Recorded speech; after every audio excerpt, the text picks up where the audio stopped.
رسول پاک صلی اللہ تعالی علیہ وسلم نے حضرت بلال کو فرمایا بلال تو ہجرت کر جا مدینے کی طرف، چلا جا۔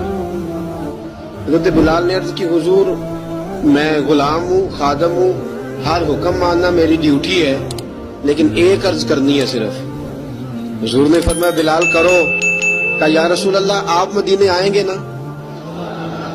آپ آئیں گے مدینے؟ رسول پاک صلی اللہ علیہ وسلم مسکرا پڑے، فرمایا ہاں میں بھی آؤں گا۔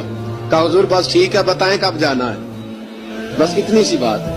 سرور کون مکان سیاح لا مکان صلی اللہ تعالی علیہ وسلم نے فرمایا بلال یہ 16 مرد عورتوں بچوں پر مشتمل 16 لوگوں پر مشتمل یہ قافلہ ہے، اس قافلے کے اوپر تجھے میں امیر مقرر کرتا ہوں، تو ان کو لے کے جائے گا مکے سے مدینے 250 کلومیٹر کا سفر، 250 میل کا سفر۔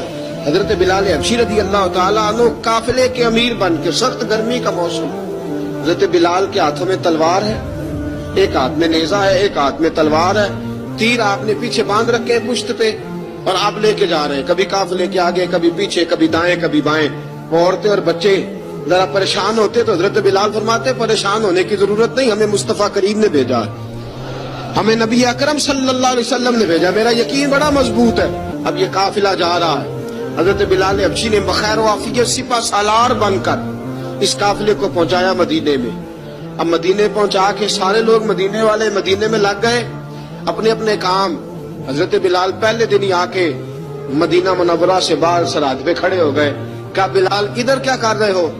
نبی پاک علیہ السلام نے وعدہ فرمایا تھا میں آؤں گا، اب میرا تو کام ہے نبی پاک کا انتظار کرنا، استقبال کرنا۔ حضرت بلال روز انتظار کرتے، رسول پاک تشریف لے آئے، حضور حکم کیا ہے؟ فرمایا مسجد بنانی ہے، مسجد قباء بن رہی ہے، تو سب مزدوروں سے زیادہ کام حضرت بلال نے کیا۔ مسجد نبی کی تعمیر شروع ہوئی تو سب سے زیادہ کام حضرت بلال نے کیا، مسجد بن گئی۔ اب جناب اذان کا معاملہ شروع ہو گیا، مسلمانوں کو نماز کے لیے کیسے بلائیں؟ ایک صحابی کہنے لگے حضور ہم اوپر آگ جلایا کریں گے، جب آگ جلے گی تو لوگوں کو پتہ چلے گا نماز کا وقت ہو گیا۔ ایک نے کہا ہم بڑی دف منگواتے ہیں، دف بجائیں گے، نماز کا وقت ہو گیا۔ حضور نے فرمایا جاؤ صبح فیصلہ کریں گے۔ رات سے صحابہ سوئے، حضرت عبداللہ ابن زید رضی اللہ تعالیٰ عنہ اور حضرت عمر فاروق رضی اللہ خواب دیکھتے ہیں، خواب میں کوئی اذان پڑھ رہا، اللہ اکبر اللہ اکبر اللہ اکبر اللہ